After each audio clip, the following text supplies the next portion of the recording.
Imagine walking to the altar, opening your wedding vows, and finding cruel jokes about your husband's appearance instead of your heartfelt promises. For Leila Hakim, this wasn't hypothetical, it was reality. When her maid of honor deliberately sabotaged her wedding vows, most people would have broken down or caused a scene. But our guest chose strategy instead. I'm Eliza, and today on Wedding Day Justice, we're exploring how one bride transformed betrayal into a powerful moment of truth that left 300 guests speechless. Sometimes the most devastating betrayals create the perfect opportunity for justice served elegantly. Thank you, Eliza. I'm sharing this story because I want others to know that standing up for yourself doesn't have to mean creating drama. Sometimes the most powerful response is the most dignified one. Let me tell you what happened on what should have been the happiest day of my life. I spent my entire life dreaming of my perfect wedding day. As the daughter of Iranian immigrants who sacrificed everything to give me opportunities in America, this celebration wasn't just about me and Michael, it was about honoring my family's journey. I'm Leila Ahmadi, 28, an event planner with a reputation for flawless execution. With honey blonde hair that I wear half up with cascading waves, amber eyes that Michael says remind him of sunset, and the meticulous attention to detail that comes with my profession, I approached my own wedding with the same precision I bring to my clients' events. When Michael proposed after 5 years together, I immediately knew who my maid of honor would be. Vanessa Collins, my best friend since freshman year of college. We'd been inseparable through everything: late-night study sessions, my parents' health scares, her devastating breakup with her college sweetheart. She'd been there when I met Michael at a charity gala I was organizing, and she'd helped me pick out the perfect outfit for our first date. It seemed only natural that she would stand beside me on the most important day of my life. "I can't believe my little Leila is getting married," Vanessa squealed when I asked her, wrapping me in a tight hug. "We're going to make this the most incredible wedding anyone has ever seen." And for months, that's exactly what we did. I'd secured the stunning St. Catherine's Cathedral downtown, a $15,000 venue fee that my parents insisted on covering as their gift to us. The guest list grew to 300 people, including relatives flying in from 8 different countries. My dress, a $7,500 Vera Wang with intricate beading that honored my Persian heritage, hung protected in my closet. The centerpieces, featuring rare orchids and roses at $350 per table, were finalized. Even my bouquet, a cascading arrangement of white peonies and jasmine that cost nearly $800, had been meticulously designed to complement the gold accents throughout the reception hall. But about 3 months before the wedding, I started noticing subtle changes in Vanessa. When I'd show her photos of decor ideas or discuss reception plans, her enthusiasm seemed forced. She'd cancel dress fittings at the last minute, claiming work emergencies. Once, when we were finalizing the seating chart, I caught her staring at Michael's photo on my desk with an expression I couldn't quite place. "Everything okay?" I asked, and she snapped out of it immediately. "Of course, just thinking about how lucky you are," she said with a smile that didn't quite reach her eyes. "Michael is such a catch." I brushed it off as wedding stress. After all, Vanessa had been single for nearly 2 years, and I knew she sometimes struggled with loneliness. I made a mental note to set her up with one of Michael's friends after the wedding, perhaps his colleague James, who had the same dry wit and love of obscure films that Vanessa did. As the wedding approached, my mother flew in 2 weeks early to help with final preparations. She brought my grandmother's delicate gold bracelet, a family heirloom that had adorned every Ahmadi bride for 4 generations. "Your grandmother would be so proud," my mother said in Farsi as she clasped it around my wrist during our private moment before the rehearsal dinner. The bracelet had survived revolution, immigration, and decades of family history. Its weight on my wrist felt like the blessing of all the strong women who had come before me. The rehearsal dinner at Casello's, a $6,000 event that Michael's parents generously covered, went perfectly, almost. Vanessa arrived late, looking stunning in a dress that seemed a bit too white for a bridal event. During her toast, she lingered a little too long on stories about our single days, barely mentioning Michael. When she finally acknowledged him, her words carried an edge. "Michael, you better appreciate what you're getting," she said, raising her glass. Leila has turned down plenty of men who would do anything to be in your shoes right now. My father-in-law-to-be shifted uncomfortably in his seat. Michael squeezed my hand under the table. I gave him a reassuring smile, but internally I was puzzled by Vanessa's behavior. Later that night, when I tried to talk to her about the toast, she brushed me off. "Oh, come on, Lay. It was just a joke. Everyone knows how perfect you two are together," she said, but there was something bitter in her tone. "Anyway, I need to finalize your vows with the efficient. You did send me the final version, right?" I had. Michael and I had spent weeks crafting our personalized vows, finding the perfect balance between tradition, humor, and heartfelt promises. We'd decided to surprise each other with the final versions at the altar, but we'd worked from a shared template that honored both our backgrounds. I'd sent mine to Vanessa and the efficient 3 days earlier. "Yes, they're in your email," I confirmed. "Just make sure Father Williams gets them exactly as written. They're really personal." "Don't worry," she said, her smile returning. "I'll make sure everyone hears exactly what you've written." The way she emphasized exactly sent a small chill down my spine, but I dismissed it. This was Vanessa, after all, my rock, my confidant, my sister in all but blood. Whatever stress or personal issues she was dealing with, I trusted her completely with my special day. That was my first mistake. The morning before my wedding day, I woke to a series of missed calls from my cousin Yasmin. She'd flown in from London for the wedding and was staying at the same hotel as Vanessa. When I finally reached her, the concern in her voice was immediate. "Leila, I need to tell you something," she said, her British accent more pronounced with worry. "I saw Vanessa last night in the hotel bar with some guy. They were looking at papers and laughing, and I swear I heard your name." She was probably just going over wedding details with someone from the venue, I reasoned, though something uncomfortable settled in my stomach. "No, Lay, this wasn't professional. She was mocking something. And when she saw me, she shoved everything into her bag like she was hiding evidence." I wanted to dismiss it, but Yasmin had always been perceptive. During our childhood summers together in Tehran, she'd been the one to warn me about the neighborhood boy who later broke my heart. She'd sensed my father's illness before he'd even shown symptoms. Her intuition wasn't something I could easily ignore. "I'll talk to her," I promised, though uncertainty crept into my voice. That afternoon, during our pre-wedding spa appointment, a $1,200 package I'd splurged on for my bridal party, I tried to gauge Vanessa's mood. She seemed distracted, constantly checking her phone and stepping out for calls. When my mother brought in traditional Persian sweets for everyone, Vanessa barely touched hers. "Everything okay with the wedding plans?" I asked casually as we sat side by side during our pedicures. "Perfect," she replied, not looking up from her phone. "Just confirming some last-minute details with the DJ." But later, I overheard her on the phone in the spa's changing room, her voice low but intense. "No, it has to be exactly when she's reading her vows. That's when it'll hurt the most," she whispered. "Trust me, she deserves this after everything." My blood ran cold. I stepped back, confused and shaken. What could I possibly have done to deserve? Whatever she was planning, throughout our friendship I'd always been supportive, helping her through job losses, breakups, even paying her rent once when she was struggling. I'd never even dated anyone she was interested in, always respecting the boundaries of our friendship.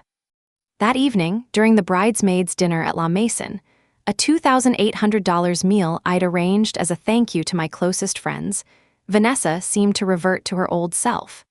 She gave a touching speech about our friendship, brought out a photo album of our college days, and presented me with a beautiful sapphire hairpin, something blue, for the ceremony. "For my sister," she said, embracing me with tears in her eyes. "I can't wait to stand beside you tomorrow." I wanted to believe her sincerity, but doubt had taken root. After dinner, I pulled my brother Darius aside. At 32, he'd always been my protector, and his work in security made him naturally vigilant. "I need you to keep an eye on Vanessa tomorrow," I whispered. "Something feels off." Darius's expression grew serious. "What happened?" I explained Yasmin's observation and the phone call I'd overheard. "It might be nothing," I added, "but—" "I'll handle it," he interrupted, his protective instinct kicking in.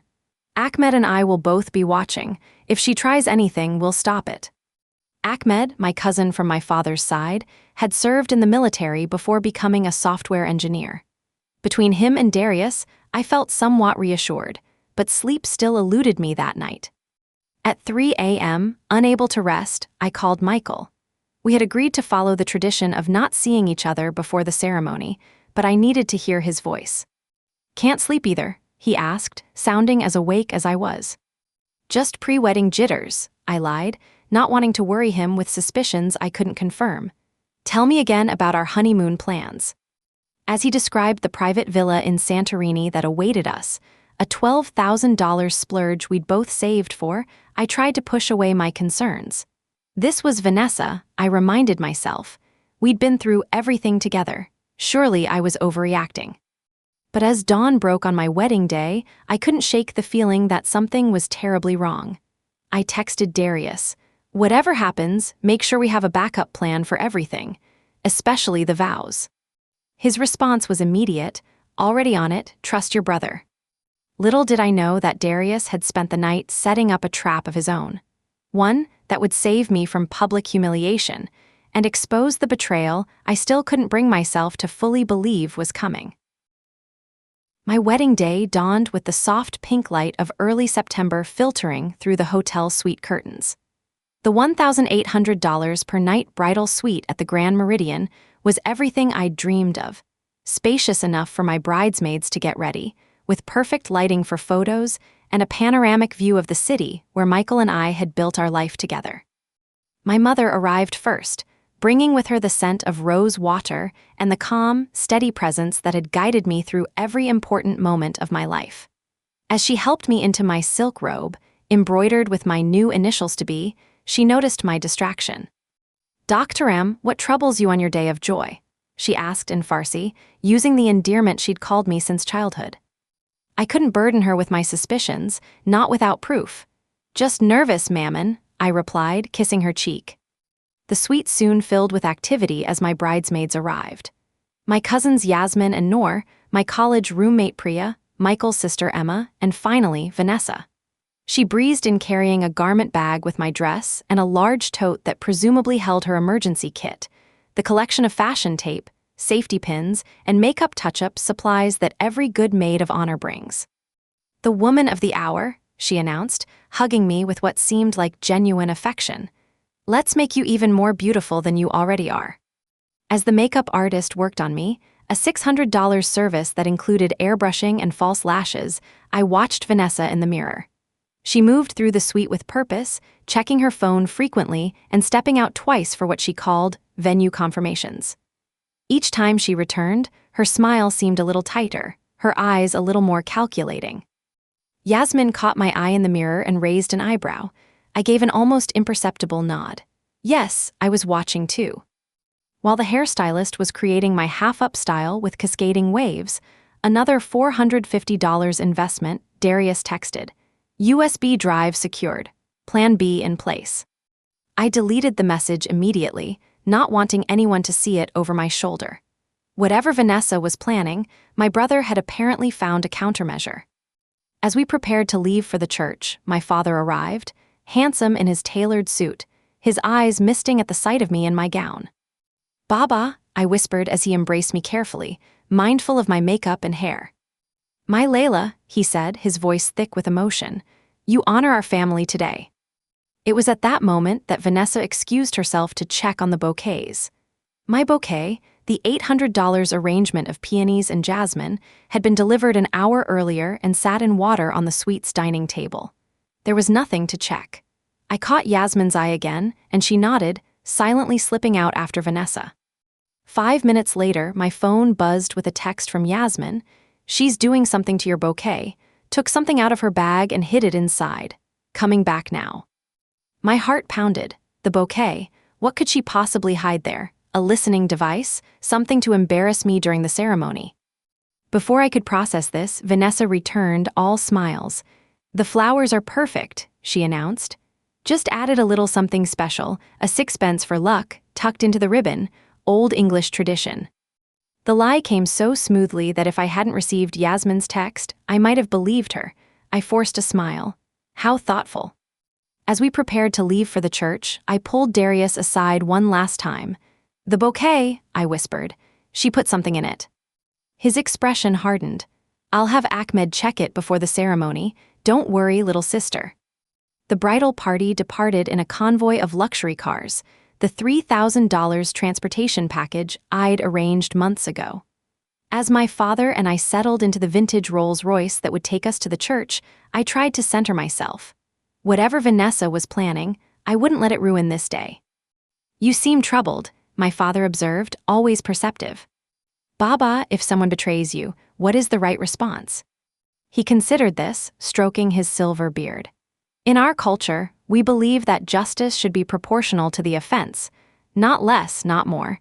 If someone seeks to humiliate you, they deserve to face the same measure of consequence." I nodded, taking comfort in his wisdom. As the car pulled up to St. Catherine's Cathedral, where 300 guests awaited, I made a decision. I would proceed with dignity and grace. But if Vanessa had indeed planned to hurt me on my wedding day, I would ensure that justice was served, proportional to her betrayal. What I didn't know then was that Ahmed had already discovered what Vanessa had hidden in my bouquet. A small voice-activated recording device designed to capture every word of my vows. And when Darius checked the church's audio system during the final sound check Vanessa had arranged that morning, he found something even more disturbing. A USB drive loaded with an audio file titled Leila's Real Vows. St. Catherine's Cathedral stood majestic against the clear September sky, its stained glass windows casting rainbows across the marble floor inside. As I waited in the antechamber, my father beside me, I could hear the string quartet, a $2,200 addition to the ceremony, playing Pachelbel's canon. The familiar notes should have calmed me, but my heart raced with both anticipation and dread. Darius appeared at the door, his expression grim but determined. He gestured for our father to give us a moment, then closed the door behind him. "We found it," he said without preamble. "Vanessa replaced your vows with a different version. Ahmed intercepted the USB she gave to the sound technician." My stomach dropped. What was on it? Darius hesitated, clearly not wanting to upset me further. "Let's just say it wasn't the beautiful vows you wrote. It was cruel, mocking. There were jokes about Michael's receding hairline, implications that you were settling for him because of his family money, references to your controlling Persian family, and how you'd have to submit to their backward traditions." I felt physically ill. These weren't just mean-spirited jokes. They were calculated to humiliate me in front of my family, insult my heritage, and potentially damage my relationship with Michael and his family permanently. "There's more," Darius continued. "The recording device in your bouquet was set to activate when you started speaking. My guess is she wanted to capture your reaction when the wrong vows played, probably to share online or with others later." The full scope of the betrayal hit me like a physical blow. This wasn't a momentary lapse in judgment or a misguided prank. This was premeditated emotional assassination by someone I had trusted implicitly for years. "Why?" I whispered, more to myself than to Darius. "What did I ever do to her?" "Ahmed found this in her bag when he was checking the bouquet." Darius handed me a folded piece of paper. It was a photograph of Vanessa and Michael at what appeared to be a coffee shop, dated 3 years ago, when Michael and I had been dating for 2 years already. They were sitting close, laughing about something. Nothing explicitly romantic, but the familiarity was unsettling. On the back, in Vanessa's handwriting, what could have been, he chose wrong. The pieces fell into place with sickening clarity. Vanessa had feelings for Michael, feelings she'd apparently harbored for years while pretending to support our relationship. Every congratulatory hug, every enthusiastic wedding planning session, every time she'd listened to me gush about my love for him, all while she secretly believed he should have been with her instead. "What do we do?" I asked, my voice steadier than I expected. Darius smiled for the first time since entering the room. "We turn her plan against her. Ahmed has already replaced her USB with one of our own, and the recording device in your bouquet, we've left it there, but now it's going to capture something very different than what she expected." He quickly outlined their plan. It was elegant in its simplicity and devastating in its impact. I would proceed with the ceremony as planned. When the time came for vows, the USB would play, but not the cruel mockery Vanessa had prepared. Instead, it would play a recording Ahmed had made just an hour ago, Vanessa's own voice, speaking to someone on the phone about her plan to humiliate me. "We got lucky," Darius explained. She was in the church office making a last-minute call to gloat to someone about what she'd planned. Ahmed was setting up the backup recording equipment and caught the whole thing. On the recording, Vanessa could be clearly heard saying, "She won't know what hit her.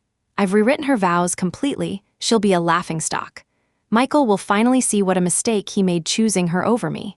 After all these years of watching her get everything I deserved, the perfect career, the perfect man, the perfect life, it's finally my turn to win." "Are you sure about this?" Darius asked. "We can still just quietly remove her from the wedding party, replace the correct vows, and deal with her later."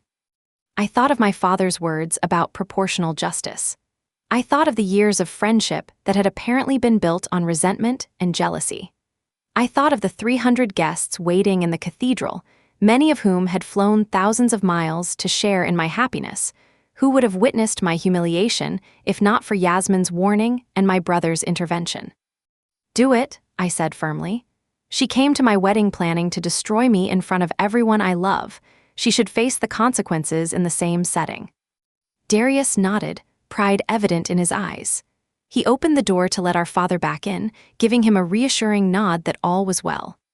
"Ready, Doctoram?" my father asked, offering his arm. "More than ever, Baba," I replied, taking a deep breath as the wedding coordinator signaled that it was time. The massive wooden doors opened, and the string quartet transitioned to the wedding march. 300 guests rose to their feet, turning to watch my entrance. At the end of the long aisle, Michael waited, handsome in his tailored tuxedo, his eyes lighting up at the sight of me. And beside the altar, in her burgundy Maid of Honor dress, stood Vanessa, a triumphant smile playing at the corners of her mouth. She had no idea that her moment of victory was about to become her public undoing. With my father's steady arm supporting me, I began the walk that would lead not just to my future husband, but to a moment of truth and justice that none of our guests were expecting. The walk down the aisle felt simultaneously eternal and fleeting. Each step brought me closer to Michael, whose smile grew wider as I approached. He looked at me with such pure adoration that for a moment, I almost forgot the drama unfolding behind the scenes. The cathedral's vaulted ceiling soared above us, the scent of lilies and roses from the $12,000 floral arrangements filling the air. Everything was perfect, deceptively so. My gaze briefly shifted to Vanessa, who stood beside the altar in her burgundy dress, clutching her matching bouquet. She beamed at me with what any observer would interpret as the pride of a best friend. Only I could see the anticipation in her eyes, the barely contained excitement of someone about to witness their carefully orchestrated devastation. As my father placed my hand in Michael's, he whispered, "I entrust you with my greatest treasure," a traditional Persian blessing that brought tears to my eyes. Michael squeezed my fingers gently, his thumb brushing over the heirloom bracelet on my wrist. "You're breathtaking," he whispered as we turned to face Father Williams. The ceremony proceeded beautifully through the readings and prayers. My cousin Noor delivered a moving passage from Rumi about love uniting two souls. Michael's brother recited Shakespeare with perfect diction. The Unity Candle, a hand-painted $300 piece featuring both Persian and Western motifs, was lit without incident. Then came the moment for our vows. Father Williams smiled benevolently.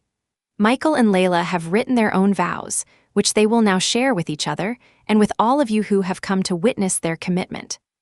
Michael went first, his voice steady as he promised to support my dreams, honor my heritage, and love me through all of life's challenges. His sincerity moved several guests to tears, including my mother, who dabbed at her eyes with an embroidered handkerchief. Then it was my turn. I took a deep breath, catching Darius's eye in the front row. He gave an almost imperceptible nod. Ahmed, seated beside him, had his hand in his jacket pocket, presumably on the remote trigger for the audio system. "Michael," I began, my voice clear and carrying through the cathedral's perfect acoustics. "From the moment we met." Suddenly, the church's speakers crackled to life. For a split second, confusion crossed Father William's face. He hadn't been told to expect any audio. Vanessa's expression shifted from smug anticipation to momentary puzzlement. She had expected the audio, but not this soon in my vows. Then her own voice filled the cathedral. She won't know what hit her. I've rewritten her vows completely. She'll be a laughingstock. A collective gasp rippled through the guests. Vanessa's face drained of color. Michael will finally see what a mistake he made choosing her over me. Her recorded voice continued, crystal clear through the state-of-the-art sound system. After all these years of watching her get everything I deserved, the perfect career, the perfect man, the perfect life, it's finally my turn to win. The recording continued, revealing every detail of her plan. How she'd written vicious, mocking vows to replace mine, how she'd planted a recording device in my bouquet to capture my humiliation, how she'd been secretly in love with Michael for years while pretending to support our relationship. When she starts reading those vows about how she's settling for Michael because of his family money and how she'll have to endure his premature baldness, Vanessa's recorded voice laughed cruelly. Can you imagine her face? And those lines about her controlling Persian family and their backward traditions, her parents will be devastated. The recording ended with Vanessa saying, "After today, their relationship will be over, his family will hate her, and I'll be there to pick up the pieces. It's the perfect revenge for her stealing the life that should have been mine." 300 faces turned toward Vanessa in unified shock. Michael's expression transformed from confusion to horrified understanding. His parents, seated in the front row, stared at Vanessa with undisguised disgust. Vanessa stood frozen, her face ashen. That's not," she stammered, but fell silent under the weight of hundreds of accusing stares. I turned to face her fully, still holding my bouquet with its hidden recording device, the very tool she'd intended to use against me. "Is there something you'd like to say to everyone, Vanessa?" I asked, my voice steady despite the adrenaline coursing through me. "Perhaps about the USB drive you switched this morning, or about what you really hid in my bouquet." She took a step backward, nearly stumbling. "Leila, I can explain." "I think your own words explained everything perfectly," I replied.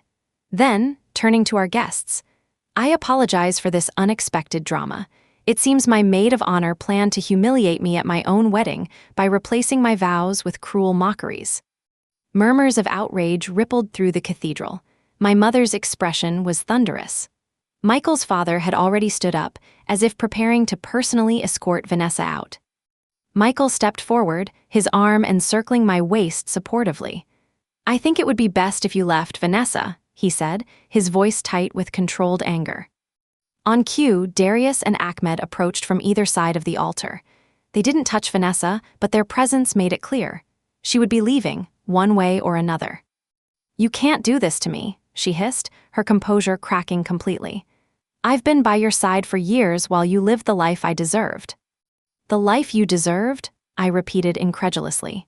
"I worked for everything I have. I supported you through every crisis. I trusted you with the most important day of my life. And this is how you repay that trust." "You never saw it," she spat, years of hidden resentment finally surfacing. "How everyone always preferred you.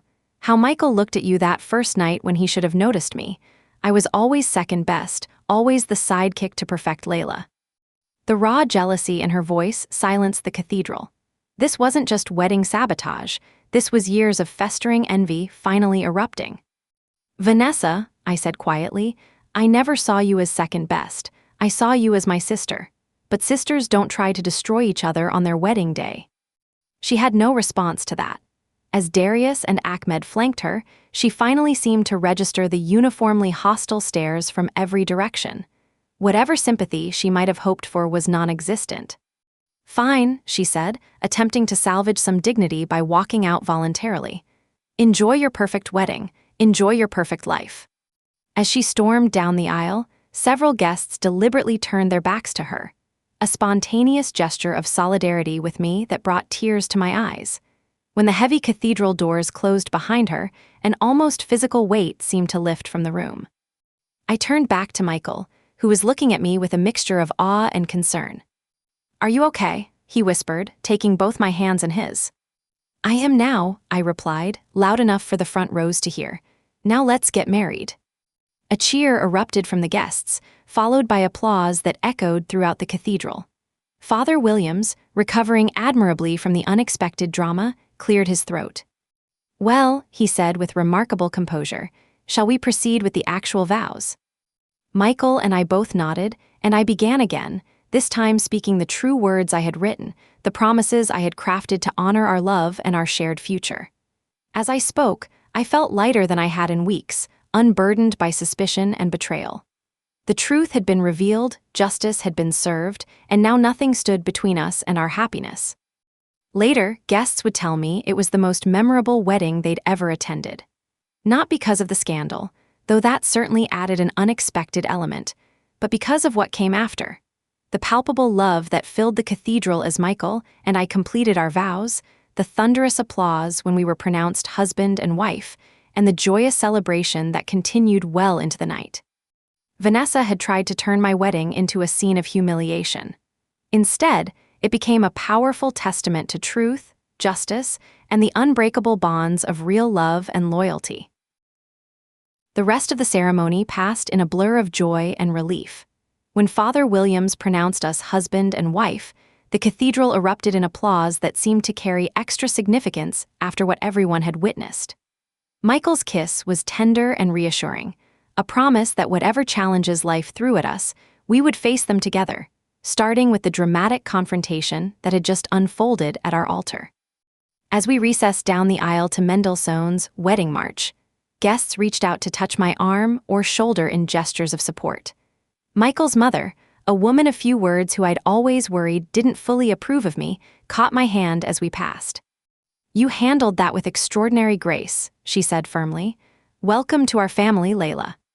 In the limousine that carried us to the reception at the Grand Meridian Ballroom, a $22,000 venue with floor-to-ceiling windows overlooking the city, Michael and I finally had a moment alone. The privacy partition was up, sealing us off from even the driver's ears. "I can't believe she would do that to you," Michael said, still processing the betrayal. "All these years, I had no idea she felt that way about me, about us." "I suspected something was wrong," I admitted, "but never this. Never such calculated cruelty." "When did you discover her plan?" he asked, his arm protectively around my shoulders. I explained everything: Yasmin's warning, the overheard phone conversation, Darius and Ahmed's investigation and countermeasure. Michael listened intently, his expression shifting from shock to admiration. "My wife is brilliant," he said, the new title making both of us smile despite everything, "and apparently comes with a built-in security team." "Perks of a close-knit Persian family," I replied, leaning into his embrace. "Baba always says family is your first and last line of defense." When we arrived at the reception, our wedding coordinator, who had been briefed about the situation, assured us that Vanessa had been removed from the guest list and security had been instructed not to admit her under any circumstances. The $3,500 she'd contributed to the Bridesmaid's group gift had been returned to her account with a simple note: "Your contribution is no longer welcome." "What about the seating arrangements?" I asked, suddenly remembering that Vanessa had been placed at the head table. "Already handled," the coordinator assured me. "Yasmin has taken her place, and we've adjusted the place cards accordingly." The reception unfolded beautifully, from the cocktail hour featuring Persian-inspired hors d'oeuvres to the lavish dinner service. The $8,500 catering package included both Western and Middle Eastern options, ensuring every guest found something to enjoy. The cake, a 5-tier masterpiece from the city's most exclusive bakery at $2,200, stood majestically in the corner, waiting for our ceremonial cutting. During dinner, Darius rose to give his speech as the brother of the bride. He made no direct mention of the earlier drama, focusing instead on stories from our childhood and heartfelt wishes for our future. But he did include one line that made those in the know exchange knowing glances. "To Michael and Leila, may your marriage be blessed with loyalty, honesty, and friends who actually deserve you." The subtle reference earned appreciative chuckles from the guests who understood its significance. As the evening progressed, I found myself surrounded by genuine support. My college friends formed a protective circle around me during the bouquet toss, which I decided to proceed with, recording device and all, a small act of reclamation. Michael's groomsmen, who had been briefed on the situation, took turns checking in on both of us throughout the night. During a quiet moment between dances, my father approached, pride evident in his eyes. "My Leila June," he said, using the Farsi term of endearment. "Today you showed the strength that has always been in your heart. Your grandmother would have been so proud to see her bracelet on the wrist of such a lion-hearted woman." "I learned from the best, Baba," I replied, embracing him. As midnight approached and the celebration continued in full swing, Michael pulled me onto the balcony for a moment of privacy. The city lights sparkled below us, and the September air carried the first hint of autumn crispness. "Some wedding day, huh?" he said, tucking a loose strand of hair behind my ear. "Not exactly what I planned," I admitted with a small laugh. "You know what impressed me the most?" he asked, his eyes serious despite his smile. "Not just that you caught her, but how you handled it. You could have humiliated her even more, could have let the situation descend into something ugly. But you stayed dignified. You gave her exactly the consequence she deserved, no more, no less." "Proportional justice," I murmured, remembering my father's words. "Exactly," Michael nodded. "That's the woman I married today, strong enough to stand up for herself, wise enough to know where to draw the line." He reached into his pocket and pulled out a small velvet box, not part of our planned wedding exchange. "I was going to save this for our honeymoon," he explained, "but after today, it feels right to give it to you now." Inside was a delicate gold necklace with a small lion pendant, its eyes tiny amber stones that caught the moonlight. "For my lion-hearted wife," he said as he fastened it around my neck. "May you always roar when necessary and purr when content." Tears pricked my eyes as I touched the pendant. "It's perfect." "Like this day," he said, surprising me. "Not perfect in the way we planned, but perfect in what it revealed, the strength of our relationship, the loyalty of true friends versus false ones, the support of our families. If our marriage can withstand this on day one, I think we're going to be just fine." As we rejoined the reception, where 300 people celebrated not just our union, but the triumph of truth over deception, I realized Michael was right. This day had become perfect in its own unexpected way, a testament to resilience, justice, and the power of genuine love. The reception continued until 2 a.m., every moment filled with joy that felt more authentic for having been tested. As Michael and I finally departed amid a shower of rose petals, the traditional Persian blessing for a marriage filled with sweetness, I caught sight of Yasmin and Darius exchanging satisfied nods. My protectors, my true friends, my family. In the end, Vanessa's attempt to ruin my wedding had instead stripped away any artifice, leaving only what mattered. A marriage beginning with absolute honesty, surrounded by people whose love was genuine and whose loyalty was unquestionable. As our car pulled away from the venue, Michael squeezed my hand. "Ready for our next adventure, Mrs. Sullivan?" "More than ready," I replied, feeling the weight of my grandmother's bracelet on one wrist and the warmth of my husband's hand around the other. "Bring on the future." What Vanessa never understood was that true happiness isn't stolen from others, it's built through love, trust, and integrity. In trying to destroy mine, she had only made me more certain of its foundation. For that unintended gift of clarity, I almost felt I should thank her. Almost. 1 year has passed since that fateful September day. Michael and I have just returned from celebrating our first anniversary with a weekend at the coastal bed and breakfast, where we had our mini honeymoon after the wedding. Our planned trip to Santorini had to be postponed when Michael's firm assigned him to a major case, but we finally took that dream vacation 6 months later. As I unpack our weekend bag, I catch sight of the lion pendant around my neck in the bedroom mirror.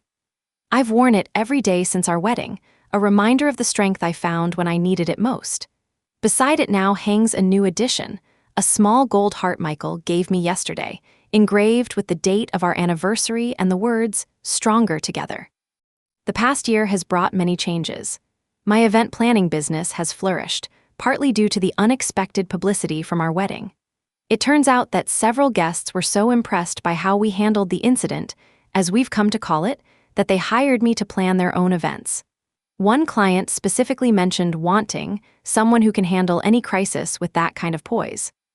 Michael was made junior partner at his law firm 3 months ago, an achievement he attributes partly to the negotiation skills he honed while helping me deal with the aftermath of Vanessa's betrayal.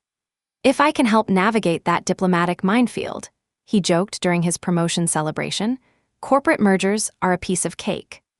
As for Vanessa herself, we've had no direct contact since the wedding. Through mutual acquaintances, I've heard she moved to Seattle for a fresh start.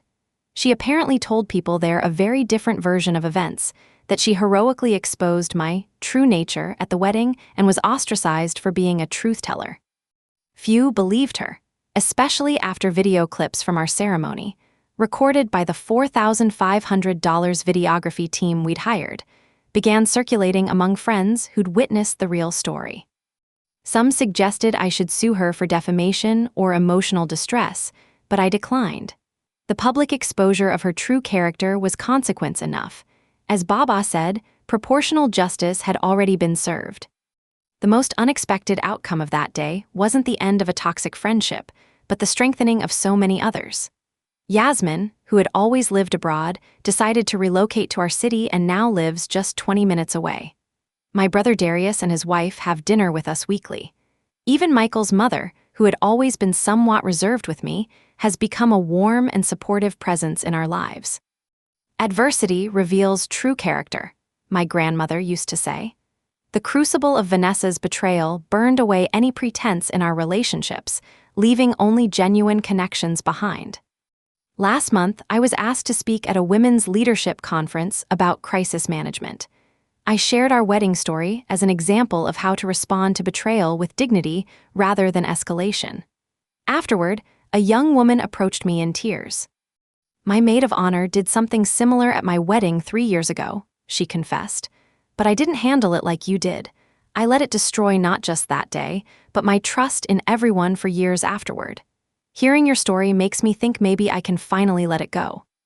Her words reminded me that while Vanessa's actions were meant to wound, they ultimately gave me an unexpected platform to help others. The betrayal that was intended to be my humiliation has instead become a story of empowerment that resonates with many. This evening, as Michael and I finish unpacking, he calls me to the living room where a package has been delivered. It's from my parents, an early gift for Persian New Year, though that's still months away. Inside is a beautiful hand-woven tapestry depicting a lioness standing protectively with her mate. The note reads, "For our daughter who faced betrayal with courage and wisdom, may your home always be filled with the strength of truth and the comfort of genuine love." As Michael helps me hang it on our living room wall, I reflect on how differently things might have turned out. If Yasmin hadn't been observant, if Darius and Ahmed hadn't been vigilant, if I had ignored my instincts, Vanessa's plan might have succeeded. Our wedding might have become a scene of humiliation rather than justice. The thought still makes me shudder. But perhaps the most valuable lesson from that day wasn't about betrayal at all, but about trust. Not blind trust given carelessly, but the thoughtful trust I place in those who have proven worthy of it. My family, my true friends, my husband. "What are you thinking about?" Michael asks, noticing my contemplative expression as we step back to admire the tapestry. "About how sometimes the worst moments can lead to the best outcomes," I reply. If Vanessa hadn't shown her true colors so dramatically, I might have carried a false friendship for years, never knowing the resentment behind her smile. Michael nods, understanding as always. Better a painful truth than a beautiful lie. "Exactly," I agree. "And speaking of truth, I have one to share with you." I take his hand and place it gently on my stomach, watching as comprehension dawns in his eyes. "Really?" he whispers, joy spreading across his face. "How long have you known?" "I confirmed it yesterday," I admit. "I wanted to be sure before I told you. We're going to be parents, Michael." As he lifts me in an exuberant embrace, spinning me around our living room beneath the watchful eyes of the tapestry lioness, I feel the fullness of what we've built together. A marriage founded on honesty, tested by fire, and now expanding to welcome new life. Vanessa's betrayal was meant to be the end of my happiness. Instead, It became the beginning of a deeper understanding of what true happiness entails. Not the perfect wedding she tried to ruin, but the authentic life she could never touch. If she could see us now, surrounded by genuine love, expecting our first child, our bond stronger for having been tested, she would understand what I've come to know with absolute certainty. Some things cannot be stolen, only freely given. Trust, respect, love. These are earned through character, not manipulation. And in the end, that is the most perfect justice of all. As I place my hand over the lion pendant at my throat, I silently thank the woman who thought she could break me. In trying to tear down what I had built, she only revealed how unshakable its foundation truly was. Sometimes, betrayal is the gift you never knew you needed, the revelation that separates those who truly belong in your life from those who were only passing through. Have you ever experienced a betrayal that ultimately made you stronger, or discovered that someone you trusted harbored jealousy you never suspected? Life has a way of revealing people's true colors eventually. The question is, when it happens, will you let it break you, or will you find the lion heart within yourself? Leila, thank you for sharing your story with us today. What you experienced was truly painful, but your response reveals a powerful truth. When we prepare strategically rather than react emotionally, we can transform moments of potential humiliation into demonstrations of our character. This isn't about revenge. It's about preserving what matters most while ensuring truth prevails in life's most significant moments. I'm Eliza Quinn, and remember, here on Wedding Day Justice, veils off, justice on.